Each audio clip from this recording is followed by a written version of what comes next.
What's up, everybody? Today, I'm going to start off with a question, and that question is, if you were allowed to work remote, would you take a pay cut?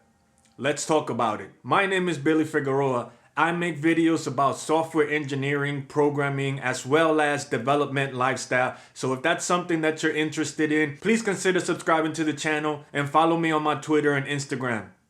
Facebook recently announced that starting in 2021, it is going to allow employees to work remote full-time if they want to or if they choose. However, it also said that if they decide to do that and they decide to, for example, flee town, like if you're working in San Francisco or New York City and you try to go to an area where you're going to get a cheaper cost of living, they are going to adjust your salary.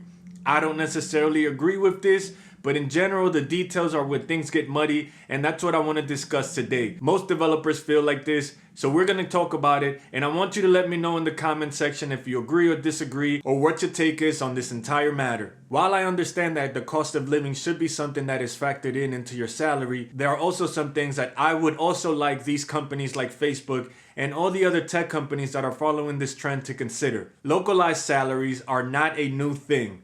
When I got my job at IBM, I was told that I was going to be given a certain amount of money because of the cost of living in San Jose, and that's something that is common across the industry when you receive a new job, especially if you're relocating. However, there are some things that I think that these companies need to consider in 2021 and moving forward when they are looking to update a person's salary. I think if you're someone who has been working for a company for a long time and your salary has been updated yearly, whether it's been through inflation or if you've gotten promoted, I think that needs to be handled differently than a new employee coming into a company. Now, it is very clear that if you are a new employee, they are going to give you the option to either work remote or work out of an office. And based on where you're living, that is how they are going to adjust the salary that they are going to offer you. Now, things are not very clear how they are going to treat employees who have experience and have been working for the company.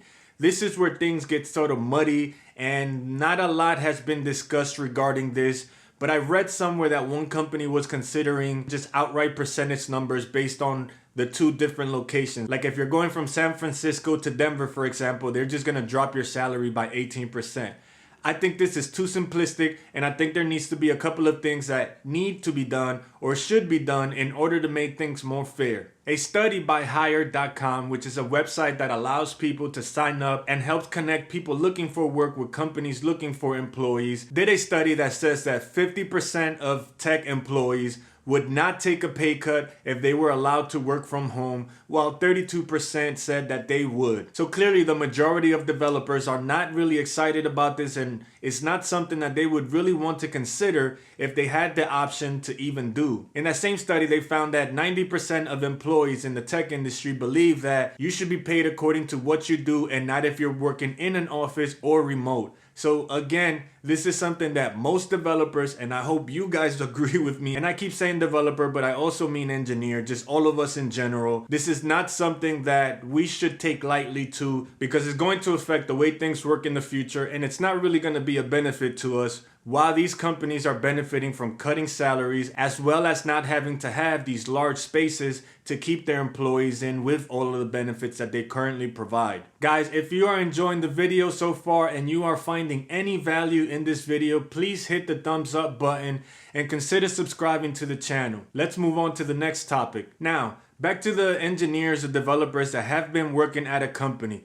How are these companies going to handle that? Is it just going to be a sort of plug-in formula that's very simple, like if it's 15% cheaper to live in a city, then they're going to cut your salary by 15%? I don't agree with that at all. One thing that I know, while I was at IBM gave some people, if you were senior enough, the ability to work from home. What they did, however, was that they didn't cut your salary, but they kept your salary wherever it was at. And based on the market that you were at, you were not necessarily eligible to get pay increases as the years went by until that market caught up to what your salary current is. So let's say you move to a city where it's like 30% cheaper to live.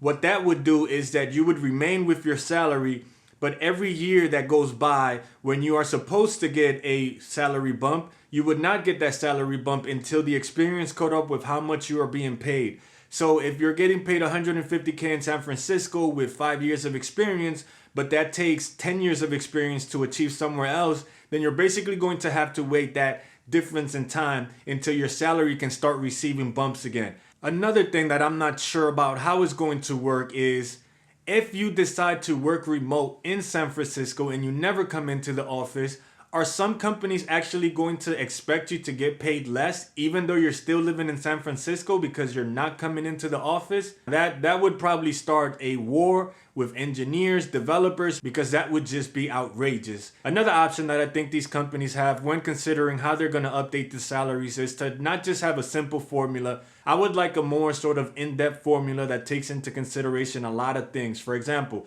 what was the starting salary of an engineer coming out of college in that place compared to in San Francisco, for example, and what is the yearly increase for a person in that new location every year, and sort of calculate the difference between the increase they had in San Francisco versus the increase they had in that city. Why do I bring that up? Because in places like Austin and Toronto, the salary has spiked quicker than anywhere else. So that is something that I think that needs to be taken into consideration. The whole history, right? If you have 15 years of work experience, there needs to be a formula that takes a lot of things into consideration. You know, how the cost of living has changed versus how much an engineer has been paid over the years and how fast that's increased. Those are things that need to be calculated into a formula if you are going to adjust a person's salary. There should be a give and take in these scenarios. And speaking of give and take, let's sort of get into that. While companies do pay more money for engineers in cities like San Francisco and New York, there are also a bunch of different factors that these companies need to take into consideration. For example, if you have all your employees coming into an office, that is a bigger space that you need to rent, which means it's more money that you have to pay out of pocket. And I don't want to know what it costs in San Francisco to have 3 or 4 floors in a building to house your entire workforce. There are pros and cons to having employees on site as well as not having them on site. Companies like Facebook, Google, etc., they do a lot for their employees. They take care of things like free lunch, unlimited snacks and drinks. For some of these companies, they even provide daycare for your family. They have dry cleaning services. They have sleeping rooms with hardware, machines that they have to pay for and maintain, etc. You know, these companies offer a ton of perks for employees who work on site.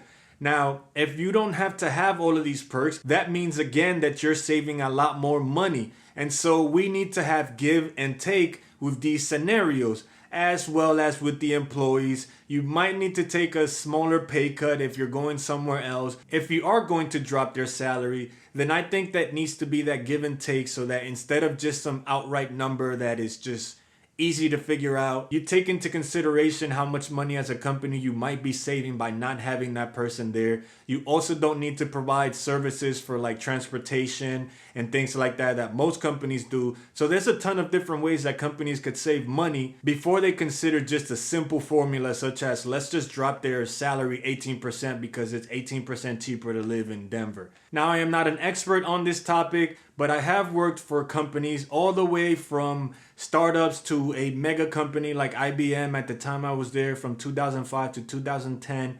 I believe at the time IBM had 350,000 employees, which is ridiculous. But, you know, just to give you an idea, I've been around different types of companies and I've seen how they handle things differently. And I'm just trying to give my input on how I think these companies should consider doing things. You know, I also want to share this with the community, with you guys, because we're all engineers, we're all developers. We all get paid a certain amount of money depending on where we live. But, you know, times are changing and I think companies do need to adjust with the times. That is it for today, guys. If you found some value or liked this video, please make sure to actually like it and hit the thumbs up button. And if it's something that you see that you like on this channel based on what I'm talking about so far, please consider subscribing. And I'll see you guys in the next video. Peace.